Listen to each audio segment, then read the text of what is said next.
There's one stock in your account you scroll past. You know the one. It's been down a long time, and every time you see it, you tell yourself the same thing. You'll sell it when it gets back to even. Here's the uncomfortable truth underneath that sentence. You're not holding it because you believe in the company. You're holding it because selling would make the loss real, and right now in your head, it still isn't. The price you paid is a number the market has never heard of. You're the only one waiting for it to come back. Before I get into any of it, put something in the comments for me. Have you ever sold a winner early and then held a loser for years? You can answer that one privately, but I'll be straight with you either way. There's a subscribe button under this video, and the only reason to press it is if you want a channel that argues with your reasoning instead of handing you a ticker. Nobody here is going to sell you a stock pick. So give me about 10 minutes and I'll show you exactly what your brain is doing in there, and the one question that gets you unstuck. Now back to your account, because that one position is a symptom of something bigger. This matters more than one bad pick, and it's about the single companies you own rather than your index funds, though the habit underneath it is the same one that makes you flinch when the whole market drops. When you keep every loser and sell every winner, you're not really investing anymore. You're curating. The good decisions get closed out early, because taking a small win feels responsible and it feels great. The bad ones stay quietly year after year, because closing them would mean admitting something. So the money that's actually compounding for you gets cashed out, and the money that isn't working keeps its seat. Run that for a decade, and you end up with a portfolio made almost entirely out of your worst calls. Nobody chose that on purpose. It happened one reasonable-sounding decision at a time. Look again at the one you're holding. Why doesn't a loss on a screen actually feel like a loss? Because of 7 words most of us have said out loud. It's not a loss until I sell. And in the narrowest accounting sense, that's true. But listen to what your brain is doing with it. As long as you don't sell, the position stays open, the story isn't finished, and the verdict is still out. The moment you sell, the story ends, and it ends with you being wrong. So selling isn't a transaction. It's a confession.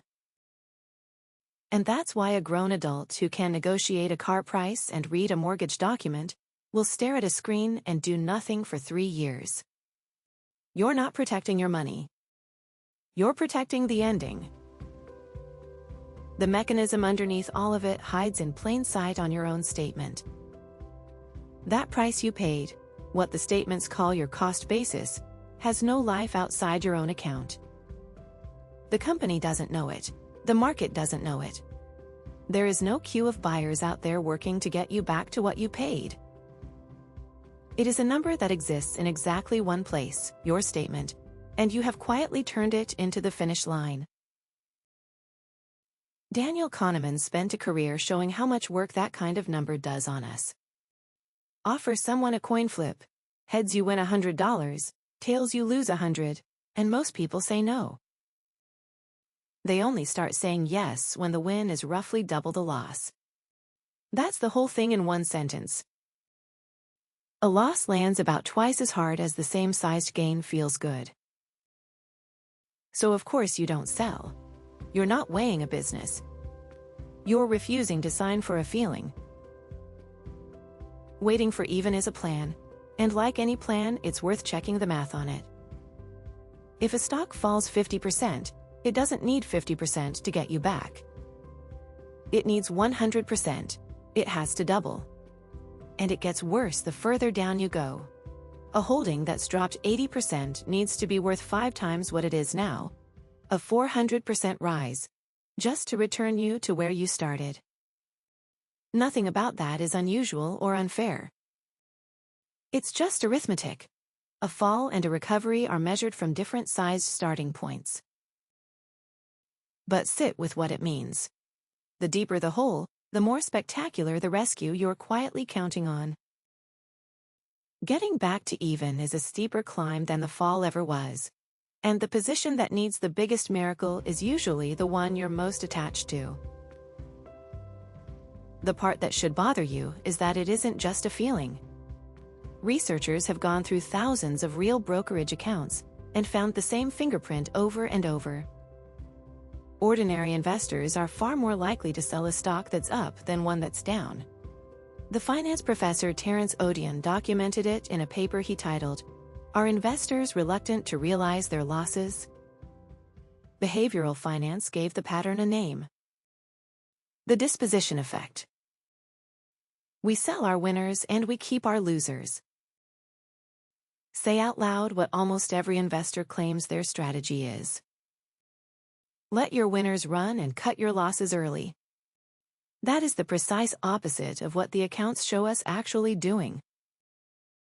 Not because people are stupid, because a small win you actually take hands you the feeling of being right, and a loss you actually take makes you sign for being wrong, and only one of those is easy to do on a Tuesday afternoon. So what do you actually do with the one you're holding? You don't need a forecast, and you don't need to be brave. You need a different question. Because right now the question in your head is, will it come back? And nobody on earth can answer that, which is exactly why it's such a comfortable question to keep asking. So, the swap. If I had this money in cash today, would I buy this at today's price? Call it the fresh money test. Same company, same news, same price, but no history between the two of you. If the answer is yes, then holding isn't weakness, it's a decision, and you can stop feeling hunted by it. If the answer is no, notice what you've just admitted. You wouldn't buy it at this price, and you're keeping it anyway. And the only thing holding it in place is a number on an old statement. 3 honest things, because I'm not here to talk you into selling anything. And none of this is advice. I don't know what you own, and I wouldn't tell you what to do with it if I did. First, a price falling is not by itself a reason to sell. Good businesses have terrible years, and a long horizon can absorb them. Though the less time you have, the less a bad decade is something you can wait out. If your reasoning still holds and you'd buy it fresh today, you're holding for a real reason instead of a sore one. Second, selling at a loss can have tax consequences that depend on your country and your account. So ask a tax professional, not a video. Third, this is about single positions, not a broad index fund having a bad month. A whole market falling is not one company breaking.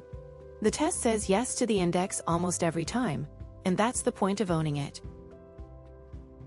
4 things to take with you, and the last one is the one you'll actually use. 1. That old purchase price is yours alone, and treating it as a finish line hands the decision to your ego instead of your judgment. 2.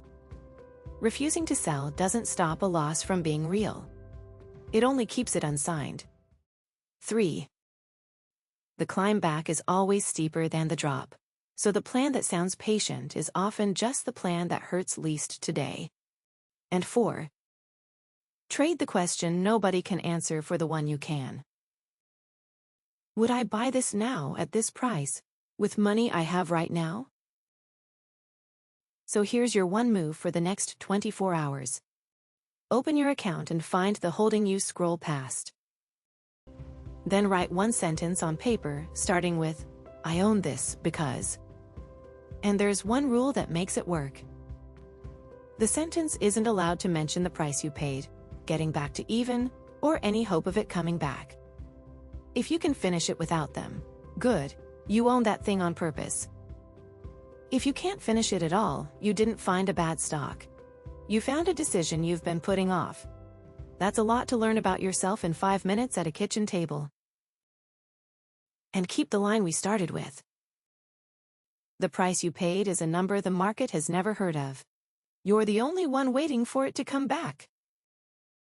If you'd rather understand your own decisions than be handed someone else's, subscribe. Calm investors. Build wealth with patience, not panic.